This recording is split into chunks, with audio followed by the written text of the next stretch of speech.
میں مبلغ بنوں سنتوں کا، خوب چرچا کروں سنتوں کا، ہو کرم بحر خاک مدینہ۔ الحمدللہ رب العالمین والصلاة والسلام علی سید المرسلین، اما بعد فاعوذ باللہ من الشیطان الرجیم، بسم اللہ الرحمن الرحیم۔ الصلاة والسلام علیک یا رسول اللہ وعلی آلک واصحابک یا حبیب اللہ۔ الصلاة والسلام علیک یا نبی اللہ وعلی آلک واصحابک یا نور اللہ۔ فرمان مصطفیٰ صلی اللہ علیہ وآلہ وسلم، جب جمعرات کا دن آتا ہے اللہ پاک فرشتوں کو بھیجتا ہے جن کے پاس چاندی کے کاغذ اور سونے کے قلم ہوتے ہیں۔ یعنی یہ خاص فرشتے جو چاندی کے کاغذ اور سونے کے قلم جن کے پاس ہوتے ہیں، وہ کرتے کیا ہیں؟ سنیں، حدیث میں آگے فرمایا وہ لکھتے ہیں کون یوم جمعرات اور شب جمعہ مجھ پر کثرت سے درود پاک پڑھتا ہے۔ صلو علی الحبیب صلی اللہ تعالی علی محمد وعلی آلہ وصحبہ وبارک وسلم۔ دعوت اسلامی کے اشاعتی ادارے مکتبۃ المدینہ کی بہت ہی پیاری کتاب اللہ والوں کی باتیں، جلد 5 صفحہ 516 پر ہے۔ حضرت سیدنا موسیٰ علی نبینا وعلیہ الصلوۃ والسلام نے عرض کی، اے میرے مولا، میں نے تورات میں ایک ایسی امت کا ذکر پایا ہے۔ یعنی حضرت موسیٰ نے تورات کا ذکر کیا کہ تورات شریف میں ایسی امت کا ذکر پایا جو سب امتوں سے بہتر ہوگی، ساری امتوں سے بیٹر جو امت ہے اس کا ذکر میں نے تورات میں پایا۔ لوگوں کو بھلائی کا حکم دے گی اور برائی سے منع کرے گی، حتیٰ کہ کانے دجال کو بھی قتل کرے گی۔ حضرت موسیٰ نے خصوصیات ذکر کر کے عرض کیا، مولا اسے میری امت بنا دے، جو ساری امتوں سے بہتر امت جس کا ذکر تو نے تورات میں کیا ہے، وہ امت جو لوگوں کو بھلائی کا حکم دے، نیکی کا حکم دے، برائی سے منع کرے، وہ امت جو پہلے والی تمام کتابوں پر ایمان لائے گی، مولا اس امت کو میری امت بنا دے۔ اللہ پاک نے ارشاد فرمایا، اے موسیٰ وہ تو احمد مجتبیٰ کی امت ہے صلی اللہ تعالی علیہ وسلم۔ پھر حضرت موسیٰ علیہ السلام نے عرض کی، اے میرے پروردگار، میں نے ایک ایسی امت کا ذکر پایا تورات میں جس کے لوگ اللہ پاک کی بہت حمد کریں گے، سورج کا خیال رکھیں گے، یعنی نماز اور روزوں کی وجہ سے ہمیشہ سورج کے طلوع و غروب کا حساب رکھیں گے۔ اسلامی نمازیں افطار سحری تو سورج سے ہے، مگر خود روزے، عیدین، حج وغیرہ چاند سے، اس لیے مسلمان دونوں کا حساب رکھتے ہیں اور کوئی قوم یہ دونوں کام نہیں کرتی۔ حضرت موسیٰ نے عرض کی، مالک میں نے اس امت کا ذکر پایا جو تیری بہت حمد کرے گی، سورت کا خیال رکھیں گے اور منصب حکومت اور امامت پر فائز ہوں گے۔ جب کسی کام کا ارادہ کریں گے تو کہیں گے انشاءاللہ عز و جل ہم اس کام کو کریں گے۔ حضرت موسیٰ نے عرض کی، مالک اسے میری امت بنا دے۔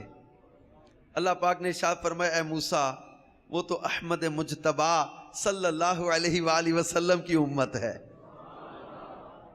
پھر حضرت موسیٰ علیہ السلام نے عرض کی، مالک میں نے تورات میں ایک ایسی امت کا ذکر پایا جن کی دعائیں قبول ہوں گی اور ان کے حق میں دعائیں قبول کی جائیں گی، ان کی سفارش قبول ہوگی اور ان کے حق میں سفارش قبول کی جائے گی۔ یہ کہہ کر حضرت موسیٰ علیہ السلام نے عرض کی الہی تو انہیں میری امت بنا دے۔ اللہ پاک نے ارشاد فرمایا اے موسیٰ وہ تو احمد مجتبی محمد مصطفیٰ صلی اللہ علیہ وآلہ وسلم کی امت ہے۔ خصوصیات تورات میں حضرت موسیٰ نے جو پڑھی وہ ذکر ہو رہی ہیں۔ پھر حضرت موسیٰ علیہ السلام نے عرض کی، ختم نہیں ہوئی خصوصیات ابھی، پھر عرض کی اے رب کریم میں نے تورات میں ایک ایسی امت کا ذکر پایا ہے جو بلندی پر چڑھیں گے تو اللہ پاک کی کبریائی بیان کریں گے، اور جب کسی وادی میں اتریں گے تو اللہ پاک کی حمد و ثنا بیان کریں گے، ان کے لیے پوری زمین پاک ہوگی، اور وہ جہاں بھی ہوں ساری زمین ان کے لیے قابل نماز ہوگی، وہ ناپاکی سے پاکی حاصل کریں گے، جہاں پانی نہ پائیں گے وہاں مٹی سے پاکی حاصل کرنا ان کے لیے ایسا ہوگا جیسے پانی سے، اور بروز قیامت وضو کے اثر سے ان کے اعضائے وضو چمکتے ہوں گے۔ یہ کہہ کر حضرت موسیٰ علیہ السلام نے عرض کی اے میرے پروردگار تو انہیں میری امت بنا دے۔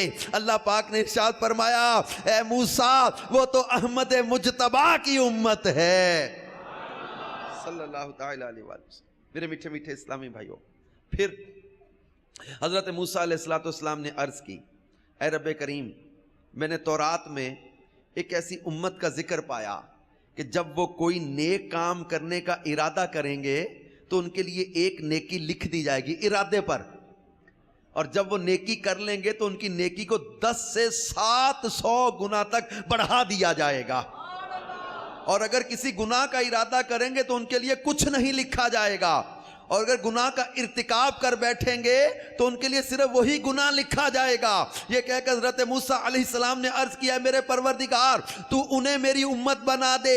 اللہ پاک نے ارشاد فرمایا اے موسیٰ وہ تو احمد مجتبی محمد مصطفیٰ صلی اللہ علیہ وآلہ وسلم کی امت ہے۔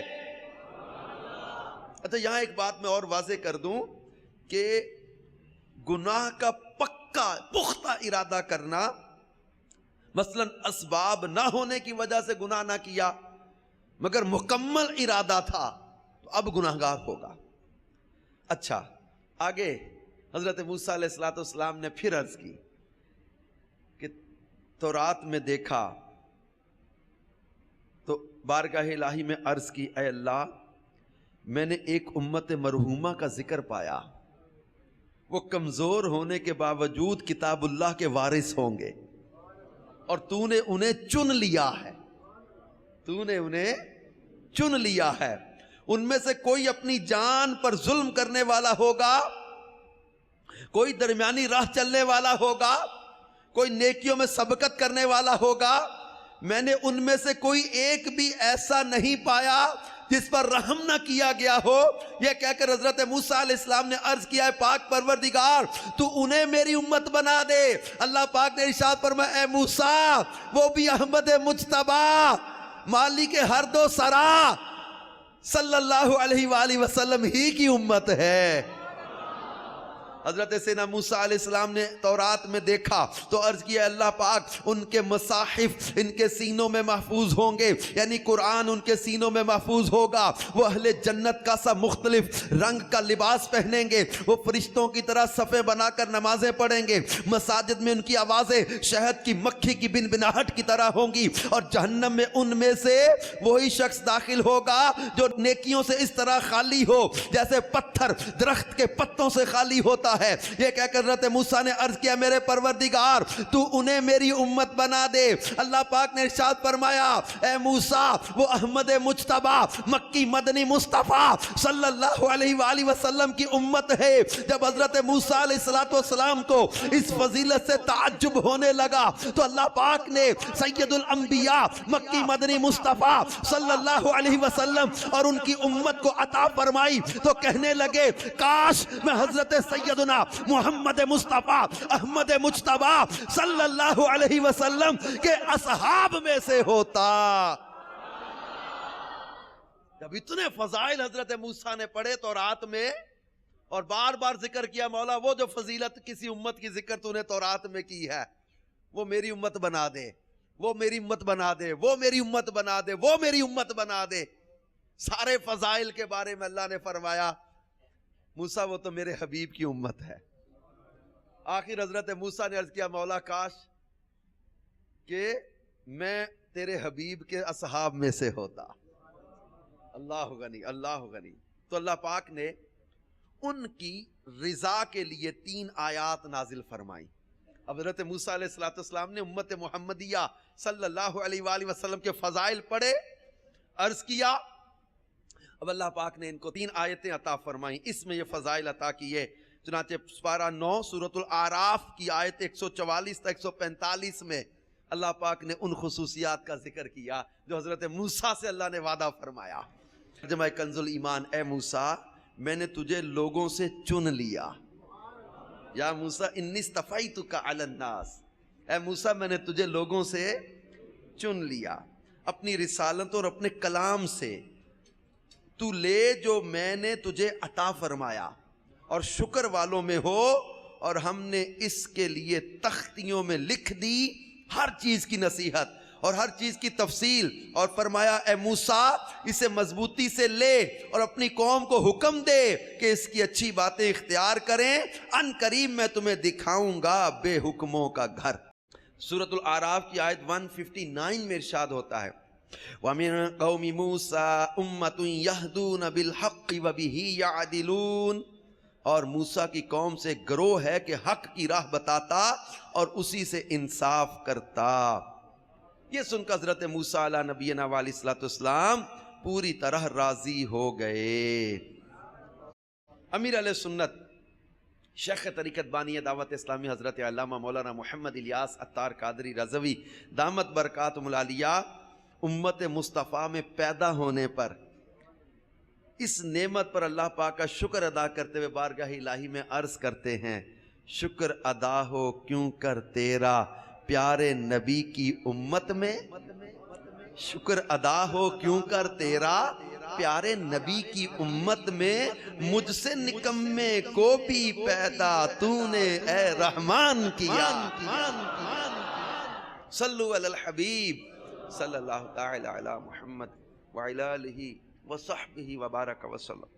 تو میٹھے میٹھے اسلامی بھائیوں اور مدنی چینل کے ناظرین، سنا آپ نے اللہ پاک نے امت مصطفیٰ صلی اللہ علیہ وآلہ وسلم کو 2 4 یا 5 نہیں بلکہ بے شمار فضائل و برکات اور کئی خصوصیات سے نوازا ہے. وہ تورات شریف جسے اللہ پاک نے حضرت موسیٰ پر نازل فرمایا، اس مقدس آسمانی کتاب کے اندر بھی اس عظیم امت کے فضائل و کمالات اور شاندار خصوصیات کو بیان کیا گیا.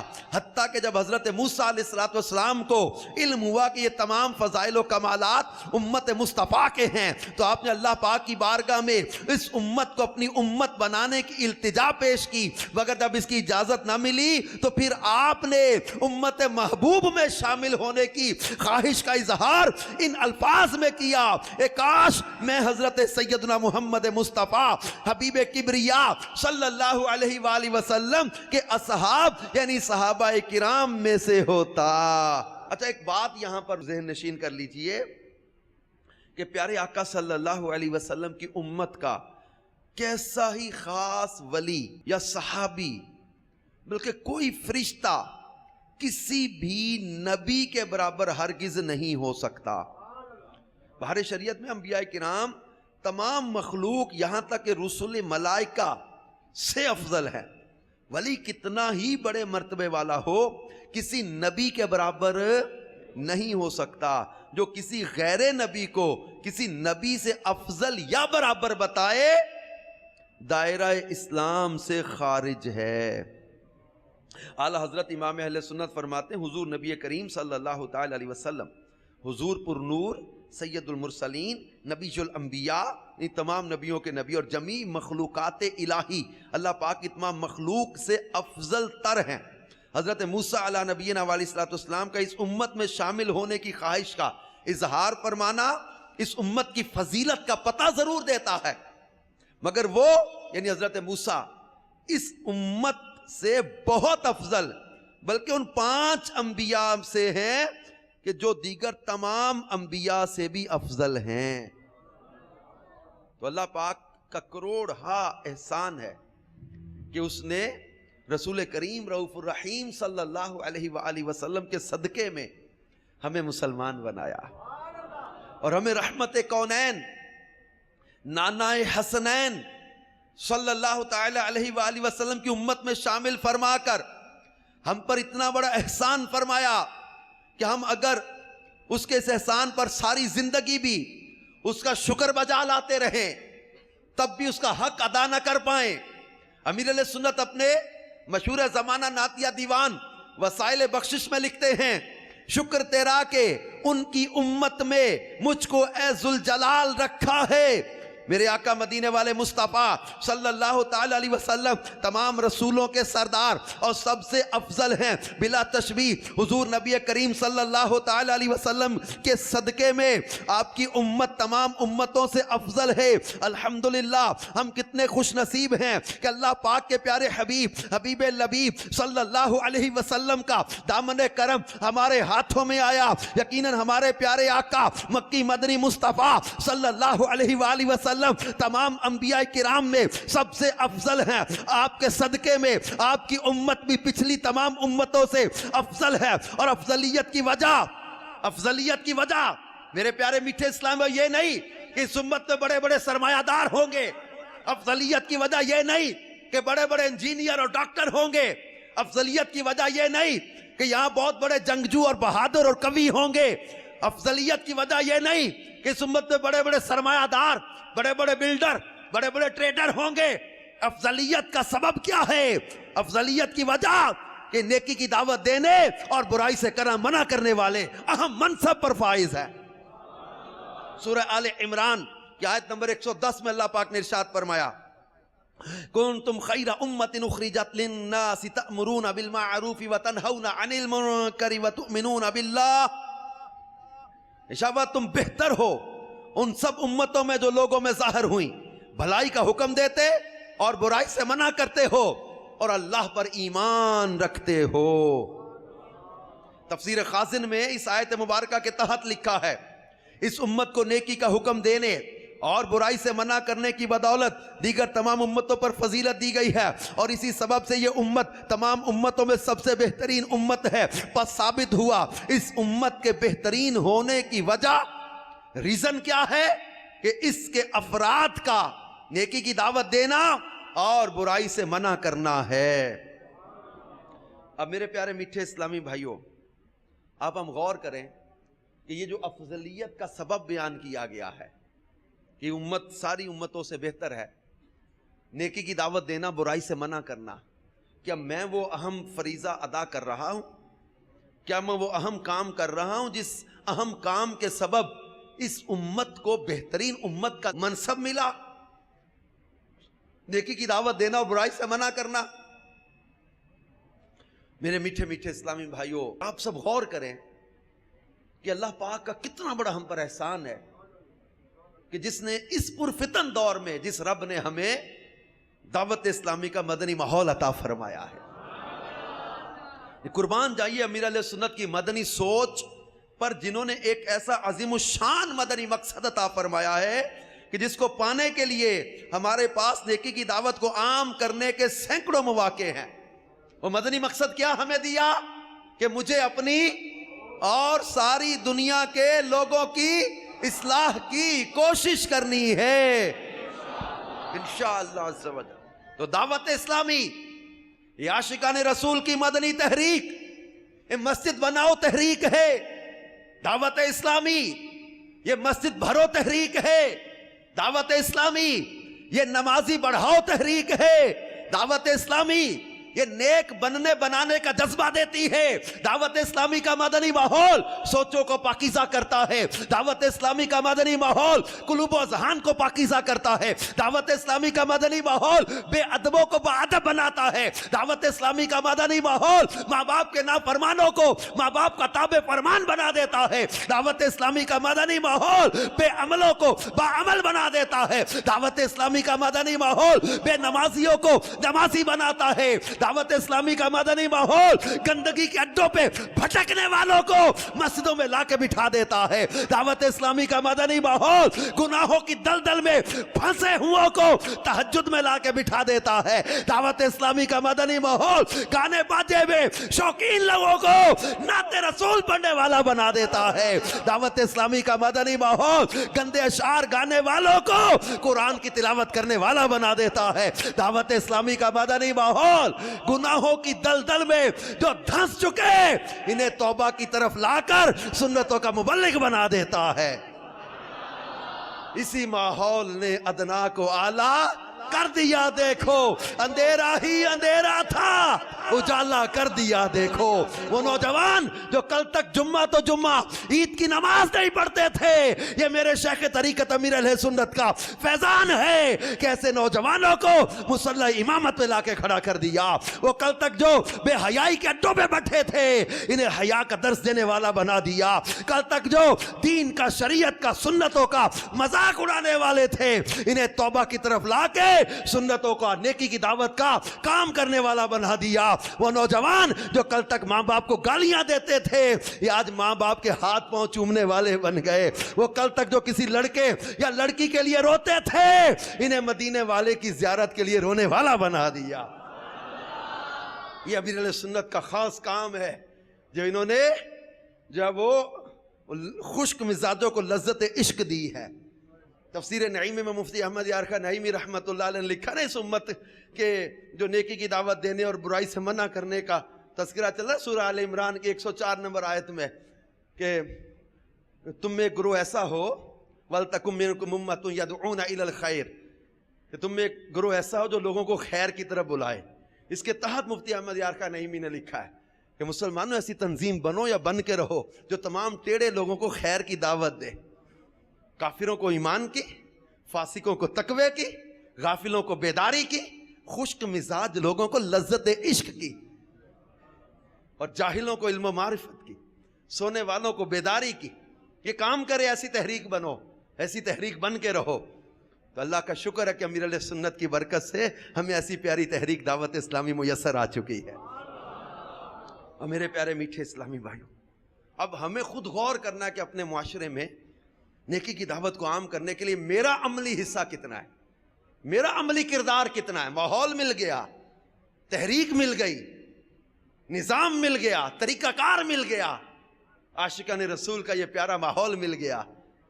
اب مجھے عملی طور پر یہ تبصرے ہم سب کرتے ہیں, حالات اچھے نہیں ہیں, برائی پھیل گئی, بے حیائی پھیل گئی, حالات بڑے بگڑ گئے, بہت بے حیائی ہو گئی, بد نگاہی عام ہو گئی, بے نمازی بڑھ گئے, نمازوں کے وقت میں مسجدیں جو وہ ویرانی کا ایک سما پیدا ہو رہا ہے. رمضان میں دیکھا خوشی ہوئی, لیکن عید کے دن کیا ہوا مسجد کا, مسجد بھر گئی رمضان میں, عید کے دن کیا ہوا. ہر طرف ایک تبصرہ ہے یار حالات اچھے نہیں ہیں, جھوٹ عام ہو گیا, رشوت عام ہو گئی, ہیرا پھیری عام ہو گئی, دھوکہ عام ہو گیا, غیبت عام ہو گئی, چغلی, حسد, یار پتہ نہیں کیا بنے گا. میرے پیارے میٹھے اسلام میں تبصرے کرنے سے تبدیلی نہیں آتی, آرگومنٹ دینے سے جو وہ حالات نہیں بدلتے, محض کڑ لینے سے حالات نہیں بدلتے. We have to do something practically for the preaching of Islam. ہمیں نیکی کی دعوت کو عام کرنے کے لیے پریکٹیکلی اپنا کردار ادا کرنا ہوگا. وہ کہتے تھے نا ہم زندگی شمع کی صورت ہو خدایا میری. شمع نے یہ نہیں دیکھنا ہوتا کہ میرا ریوارڈ کیا ہوگا, شمع نے جل کے روشنی دینی ہوتی, خود جل جاتی ہے, لوگوں کو روشن کر جاتی ہے. شمع نے یہ کام کرنا ہوتا ہے. زندگی شمع کی صورت, ریوارڈ نہیں مانگتے, صلہ نہیں مانگتے, اپنے حصے کی روشنی بکھیرتے چلے جاتے ہیں. میرے پیارے میٹھے اسلامی بھائیوں اور مدنی چینل کے ناظرین, اللہ کا شکر ادا کرے کہ اللہ پاک نے اس امت میں ہمیں پیدا کیا. مفتی احمد یار خان نعیمی سورہ آل عمران کی آیت نمبر 110 کی تفسیر میں فرماتے ہیں کنتم خیر امت اخرجت للناس تأمرون بالمعروف وتنہون عن المنکر. اس آیت کے تحت فرماتے ہیں حضور صلی اللہ تعالی علیہ وآلہ وسلم کی امت کے بے شمار فضائل ہیں, یہاں ان میں سے کچھ عرض کیے جاتے ہیں. یہ امت آخر امم یعنی امتوں میں سے آخری امت ہے. گزشتہ امتوں کے عیوب قرآن کریم میں بیان ہوئے جس سے وہ ساری دنیا میں بدنام ہو گئیں, مگر اس امت کے بعد کوئی نیا نبی نہیں آئے گا, نہ کوئی آسمانی کتاب آئے گی جس میں اس امت کے عیب بیان ہوں. غرض کہ اس امت کی پردہ پوشی کی گئی ہے. ہائے ہائے ہائے ہائے، اللہ پاک نے کیسی پردہ پوشی اس امت کی. پھر پچھلی کتب میں اس امت کے اوصاف کا ذکر تو تھا، تورات میں اس امت کے اوصاف کا ذکر تو تھا، انجیل میں اس امت کے اوصاف کا ذکر تو تھا، زبور میں اس امت کے اوصاف کا ذکر تو تھا، پچھلی کتابوں میں اس امت کے اوصاف کا ذکر تو تھا. مفتی صاحب لکھتے ہیں کہ پچھلی کتب میں اس امت کے اوصاف کا ذکر تو تھا، ان کے عیوب کا تذکرہ نہ تھا، جس کے باعث وہ لوگ اس امت میں ہونے کی تمنا کرتے تھے.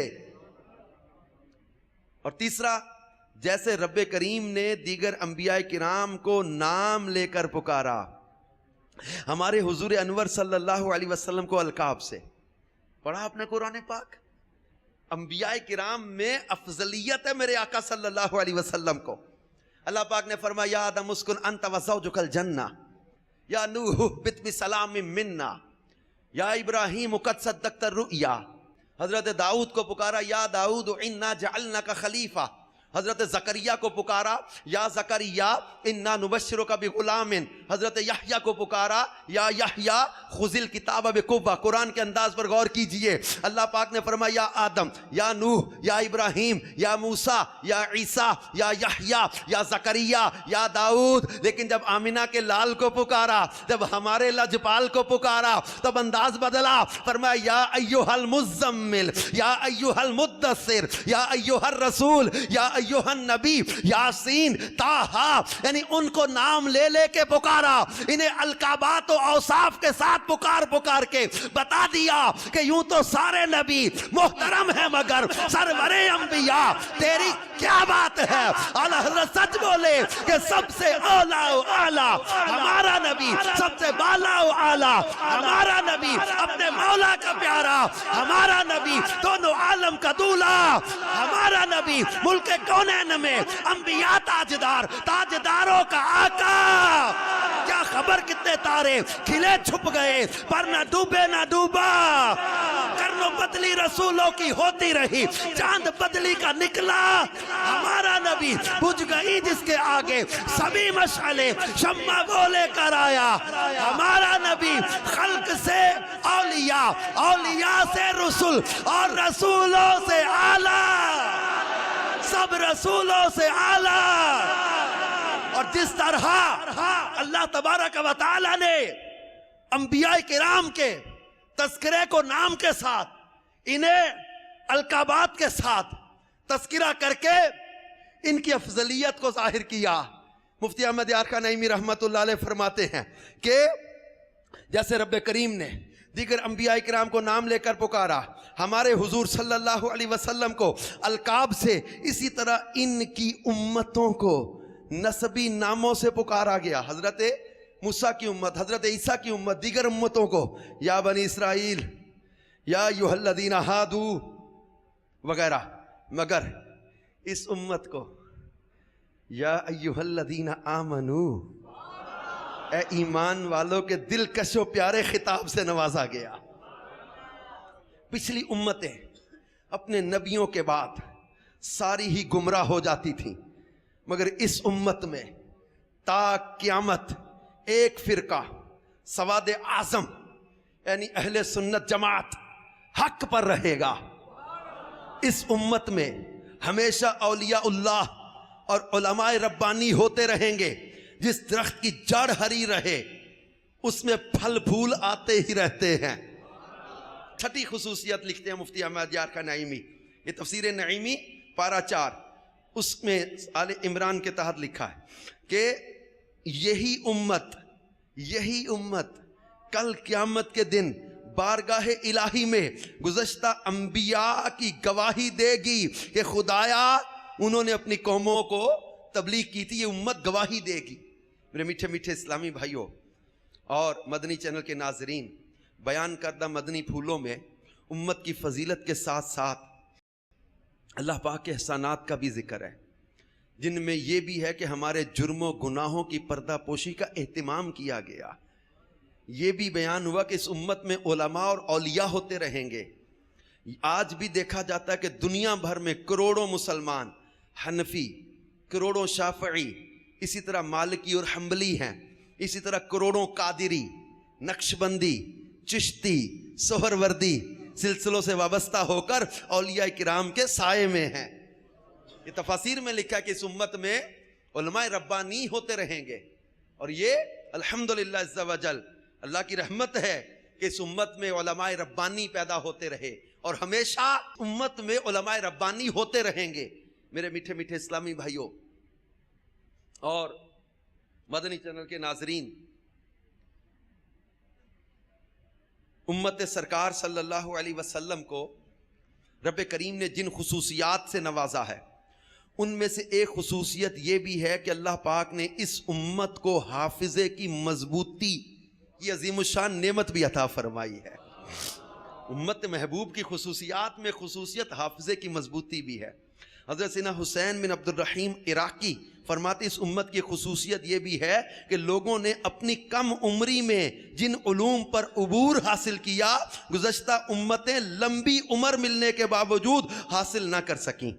یہی وجہ کہ اتنی کم عمری میں اس امت کے مجتہدین پر علوم و معارف کے خزانے کھل گئے۔ پھر اس امت میں کثیر علماء ہوئے، ہو رہے ہیں، اور یہ سلسلہ جاری ہے۔ لیکن میرے پیارے میٹھے اسلامی بھائیوں، ہم اپنے اوپر جو علم فرض ہیں ان کے حصول کے لیے بھی توجہ کریں کہ میرے اوپر کون سے علم سیکھنا فرض ہے۔ آج کئی گھنٹے سیاسی کھیلوں کی دیگر گفتگو میں گزر جاتے ہیں، موبائل پہ گزر جاتے ہیں، دیگر ادھر ادھر کی باتوں میں گزر جاتے ہیں، گھروں میں عورتیں وہ کھانے پکانے کی چیزیں دیکھتی رہتی ہیں۔ جو علم فرض کیا گیا، جو علم سیکھنا فرض ہے، جس کے سیکھے بغیر گناہ ہو رہا ہے، اب اس کی طرف توجہ نہیں جا رہی، کوئی دلچسپی نہیں۔ یہ میرے پیارے میٹھے اسلامی غور کیجئے، جس علم کے سیکھے بغیر ہم گناہگار ہو رہے ہیں، وہ علم سیکھنا ہم پر فرض ہے، فرض، توجہ کرنی چاہیے اس پر۔ اب دعوت اسلامی کے مدنی ماحول میں کئی ذرائع ہیں ہمیں علم سیکھنے کے۔ ہفتہ وار اجتماع بھی علم سیکھنے کا ذریعہ ہے۔ مدنی مذاکرہ ہر ہفتے کو امیر سنت کے ساتھ براہ راست سوالات ہوتے ہیں، یہ بہترین ذریعہ ہے۔ مدنی چینل اپنے گھر میں چلائیں، دارالفتہ اہل سنت کے سلسلے ہوتے رہتے ہیں، مدنی مذاکرے ہوتے ہیں، مختلف بیانات ہوتے ہیں، علم سیکھنے کے یہ بھی موقع ہیں۔ مدرسۃ المدینہ برائے بالغان میں اسلامی بھائی پڑھیں، مدرسۃ المدینہ برائے بالغات میں اسلامی بہنیں پڑھیں، مدرسۃ المدینہ آن لائن کے ذریعے بھی اب تو قرآن کی تعلیم دی جا رہی ہے۔ مختلف ذرائع ہیں علم سیکھنے کے، حاصل کرنے چاہیے۔ پھر میرے پیارے میٹھے اسلامی بھائیوں اور مدنی چینل کے ناظرین، اس امت کی فضیلت میں جو حافظے کا ذکر کیا گیا، اور وہ پچھلی امتوں کو ایسی فضیلت نہیں تھی حاصل، کہ ہمارے امام بخاری رحمۃ اللہ تعالی علیہ کے بارے میں کتابوں میں لکھا ہے کہ جس کتاب کو وہ ایک نظر دیکھ لیتے تھے وہ انہیں حفظ ہو جاتی تھی۔ تحصیل علم کے ابتدائی دور میں 70,000 حدیثیں زبانی یاد تھیں، اور یہ بعد میں جا کر 3 لاکھ تک عدد پہنچ گیا۔ حدیثوں کا ایک مجموعہ تھا جو ان کو حفظ تھی۔ اس امت میں اللہ پاک نے یہ کرم کیا ہے کہ یہاں چھوٹی عمر کے بچوں کو قرآن حفظ ہو جاتا ہے۔ پہلے کتاب یاد نہیں ہوتی تھی لوگوں کو، یہ قرآن کا اعجاز بھی ہے، یہ مصطفیٰ صلی اللہ علیہ وسلم کی امت کی خصوصیت بھی ہے۔ یہاں 10-12 سال کا جب مدنی منہ بھی قرآن حفظ کر لیتا ہے۔ دعوت اسلامی کے مدرسۃ المدینہ میں ایسے سے مدنی منع دیکھے ہیں، کسی نے 1 سال کے اندر، کسی نے 8 ماہ کے اندر، کسی نے 6 ماہ کے اندر قرآن حفظ کر لیا۔ الحمدللہ ہمارے اعلیٰ حضرت امام اہل سنت کے حافظے کی تو کیا شان ہے کہ 1 مہینے کے اندر آپ نے پورا قرآن حفظ کر لیا۔ اس میں بھی سارا دن پڑھنا نہیں ہوتا تھا، مغرب و عشاء کے بیچ میں تھوڑی دیر پڑھنا، اور اسی دوران اعلیٰ حضرت امام اہل سنت نے پورا قرآن حفظ کر لیا تھا۔ اور پھر اس امت کی ایک خصوصیت یہ بھی ہے کہ یہ امت پچھلی امتوں کے بارے میں انبیاء کرام نے جو تبلیغ کی تھی اس کی گواہی دے گی یہ امت، اور اس امت کے لیے اللہ پاک نے جو ہے وہ طاعون جیسے مرض کو رحمت بنا دیا۔ اور ایک حدیث کے تحت لکھا کہ جیسا حدیث پاک میں ذکر کیا کہ طاعون ایک عذاب تھا کہ اللہ پاک جس پر چاہتا اسے بھیجتا، پھر اللہ کریم نے مومنین کے لیے اسے رحمت بنا دیا۔ تو اللہ کریم کی بہت بڑی مہربانی ہے، کیونکہ جو بیماری دوسری امتوں کے لیے عذاب مقرر کی گئی تھی وہ اس امت کے لیے اللہ پاک کی رحمت ہے۔ میرے میٹھے میٹھے اسلامی بھائی اور مدنی چینل کے ناظرین، حضرت سیدنا عبداللہ ابن عباس رضی اللہ تعالیٰ عنہ فرماتے ہیں کہ سرکار مدینہ صلی اللہ علیہ وآلہ وسلم کے پاس بنی اسرائیل کے ایک شخص کا تذکرہ ہوا جس نے 1000 ماہ اللہ کریم کی راہ میں لڑائی کی۔ صحابہ کرام کو اس سے بہت تعجب ہوا، تمنا کرنے 1000 مہینے اللہ کی راہ میں جس نے لڑائی کی۔ صحابہ کرام کو تعجب ہوا، تمنا کرنے لگے کہ کاش ان کے لیے بھی ایسا ممکن ہوتا۔ آپ صلی اللہ علیہ وسلم نے اللہ کریم کی بارگاہ میں عرض کی، اے میرے رب کریم، تو نے میری امت کو کم عمر عطا فرمائی، اب ان کے اعمال بھی کم ہوں گے۔ ان کی عمریں زیادہ تھی، اعمال زیادہ تھے، اس امت کی عمر تھوڑی تو اعمال بھی تھوڑے ہوں گے۔ تو اللہ پاک نے سرکار مدینہ صلی اللہ علیہ وآلہ وسلم کو شب قدر عطا فرما دی اور فرمایا، اے محبوب صلی اللہ علیہ وآلہ وسلم، لیلۃ القدر خیر من 1000 شہر، کہ شب قدر 1000 مہینوں سے بہتر ہے جو میں نے تجھے اور تیری امت کو ہر سال عطا فرمائی۔ یہ رات ماہ رمضان میں تمہارے لیے اور قیامت تک آنے والے تمہارے امتیوں کے لیے ہے جو 1000 مہینوں سے بھی بہتر ہے۔ میٹھے میٹھے اسلامی بھائیوں اور مدنی چینل کے ناظرین، اب غور کریں کہ اللہ پاک جل جلالہ نے اپنے محبوب کریم صلی اللہ علیہ وسلم کے طفیل ہم پر کتنا بڑا احسان کیا کہ پچھلی امت کے لوگوں کی عبادت کا ذکر ہو، وہ 1000 مہینے تک عبادت کریں، اور اللہ اپنے حبیب سے فرمائے، محبوب میں نے ایک رات ایسی دے دی اور ہر سال آئے گی ہے، جو اس کو پالے 1000 مہینے کی عبادت سے افضل ہے اس کے لیے۔ اور سرکار مدینہ صلی اللہ علیہ وسلم اپنی امت سے کتنا پیار کرتے، غور کرے کہ پیارے آقا صلی اللہ علیہ وسلم ہم سے کتنی محبت فرماتے ہیں کہ بنی اسرائیل کے ایک شخص کے 1000 مہینے کی عبادت کا ذکر ہوا تو محبوب کریم صلی اللہ علیہ وآلہ وسلم غم امت میں بے قرار ہو گئے اور اپنے رب کی بارگاہ میں امت کے لیے اپنے غم کا اظہار کیا، تو اللہ تبارک و تعالی نے شب قدر جیسی نعمت عطا کی۔ یاد رکھیے، یہ یادگار، یہ امت، غم امت کا یہ پہلا واقعہ نہیں۔ آپ صلی اللہ علیہ وسلم کو اپنی امت سے اتنی محبت ہے کہ آپ نے کئی مواقع پر گناہگاران امت کو یاد فرمایا۔ چنانچہ دنیا میں جلوہ افروز ہوتے ہی آپ نے سجدہ فرمایا اور ہونٹوں پر یہ دعا جاری تھی، رب ہب لی امتی، یعنی پروردگار میری امت میرے حوالے فرما۔ امام زرقانی فرماتے ہیں اس وقت آپ انگلیوں کو اس طرح اٹھائے ہوئے تھے جیسے کوئی گریہ ازاری کرنے والا اٹھاتا ہے۔ ولادت کے وقت امت کو یاد کیا، معراج کی رات، سفر معراج پر روانگی کے وقت امت کی آسیوں کو یاد کر کے آپ دیدہ ہوئے۔ دیدار جمال خداوندی اور خصوصی نوازشات کے وقت بھی امت کے گناہگاروں کو یاد فرمایا۔ عمر بھر گناہگاران امت کے لیے غمگین رہے۔ اب آپ ہم غور کریں کہ وہ پیارے آقا مدینے والے مصطفیٰ صلی اللہ علیہ وسلم جو اپنی امت سے اس قدر محبت فرماتے ہیں، آج ہم ان کے احسانوں کو بھول گئے، ان کی محبتوں کو بھول گئے، ان کی نوازشوں کو بھول گئے۔ جو ولادت باسعادت کے وقت امت کی بخشش کی دعائیں مانگتے رہے، وہ جو امت سے اس قدر پیار کرے، معراج کی رات ہمیں نہ بھولے، رب پاک رب کائنات کے دیدار کے وقت ہمیں نہ بھولے، وصال ظاہری کے وقت اپنی امت کو یاد فرماتے رہے، حتیٰ کہ وصال ظاہری کے بعد بھی صحابہ کرام علیہم رضوان نے ہونٹوں کے قریب جب کانوں کو کیا تو لبہائے مبارکہ جنبش کر رہے تھے، اور امتی امتی کی صدا آ رہی تھی۔ میدان محشر میں جب انبیاء کہیں گے اذهبوا الی غیری، کسی اور کی طرف چلے جاؤ، تو اس وقت اپنی امت کو یاد کر رہے ہوں گے، اللہ پاک کی بارگاہ میں سجدے میں عرض کر رہے ہوں گے، یا رب امتی امتی، اے اللہ میری امت میری امت۔ وہ جو اپنے گناہگار امتیوں سے اس قدر پیار فرمائے، آج غاروں میں امت کے لیے رونے والے محبوب کی محبتوں کا جواب ہم نے کن باتوں سے دیا؟ ساری ساری رات سجدوں میں آنسو بہانے والے محبوب کی ان محبتوں کا جواب ہم نے کن باتوں سے دیا؟ کیا یہ ان کے آنسوؤں کا جواب شراب کی بوتلیں تھیں؟ نوجوانوں تم سے پوچھتا ہوں،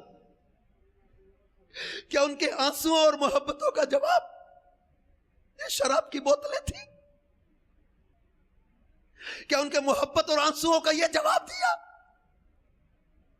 تم چند منٹ کی لذت کے لیے اپنی جوانیوں کو برباد کرنے لگے، چند منٹ کی لذت کے لیے اپنی جوانیوں کو، اپنی زندگیوں کو برباد کرنے لگے۔ کوئی نشے میں چلا گیا، کوئی جوئے کے اڈے پہ چلا گیا، کوئی گندی فلموں ڈراموں میں اپنی زندگی برباد کر رہا ہے، کوئی بے حیائی کے کاموں میں اپنی جوانیاں برباد کر رہا ہے، کوئی کسی مال حرام کے چکر میں کن کاموں میں لگ گئے، بھول کے ان کے احسانات کو، بھول کے ان کی محبتوں کو، بھول کے ان کے آنسوؤں کو، بھول کے ان کا راتوں کا رونا تمہیں بھول گیا۔ ہم اپنے آپ سے اتنا پیار نہ کرتے تھے جتنا وہ ہم سے پیار کرتے ہیں۔ برادر اعلیٰ حضرت کہتے تیری وحشتوں پہ اے دل مجھے کیوں نہ آ رہا ہے، تیری وحشتوں پہ اے دل مجھے کیوں نہ آ رہا ہے، تو انہی سے دور بھاگے جنہیں تجھ پہ پیار ہے۔ وہ اتنا پیار کرے، وہ اتنا پیار کرے۔ اے نوجوان تجھے کیا ہو گیا؟ اے میرے نادان بھائی تجھے کیا ہو گیا؟ تو کن چیزوں کے پیچھے بھاگ رہا ہے؟ تو کن چکروں میں پڑ گیا؟ ایسے کریم محبوب کو چھوڑ کر کدھر جا رہا ہے؟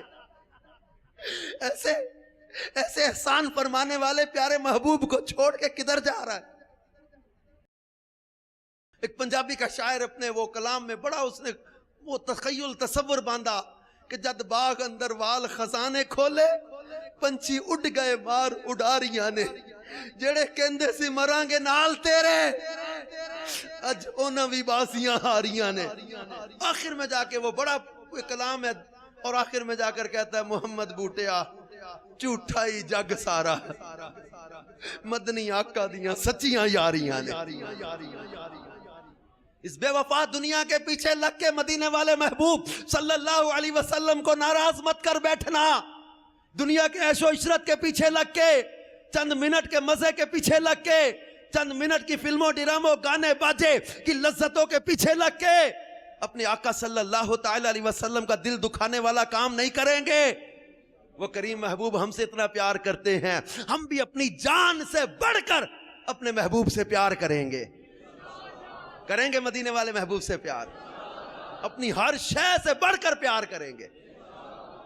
اور نماز کو میرے محبوب کریم صلی اللہ علیہ وسلم نے اپنی آنکھوں کی ٹھنڈک فرمایا۔ جعلت قرۃ عینی فی الصلاۃ، نماز میں میری آنکھوں کی ٹھنڈک رکھی گئی ہے۔ تو نماز سے پیار کریں گے، نبی کریم صلی اللہ تعالی علیہ وسلم سے نسبت رکھنے والی ہر شے سے پیار کریں گے، ان کی اطاعت میں زندگی بسر کریں گے۔ میرے آقا مدینے والے مصطفیٰ صلی اللہ تعالی علیہ وسلم اپنی امت سے کس قدر محبت فرماتے ہیں، اور آج کئی لوگ دین سے دوری کی وجہ سے انہی محبوب کریم کی سنتوں کا مذاق اڑا رہے ہوتے ہیں۔ کئی لوگ حقوق اللہ اور حقوق العباد کی ادائیگی کی اہمیت سے غافل ہو گئے، سود، جوا، شراب نوشی، بدکاری، حرص و لالچ، قتل و غارت گری، قطع رحمی کی آفت میں مبتلا ہو گئے۔ جھوٹ، غیبت، حسد، تکبر، وعدہ خلافی، ظلم، عیب جوئی، فحاشی، والدین کی نافرمانی، چوری، ڈاکہ زنی، بے حیائی اور بے پردگی جیسی کئی تباہ کن بیماریوں میں قوم مشغول ہو گئی۔ آج نیکی کی دعوت دینے والے کو لوگ طنز اور تنقید کی نظر سے دیکھنے لگے۔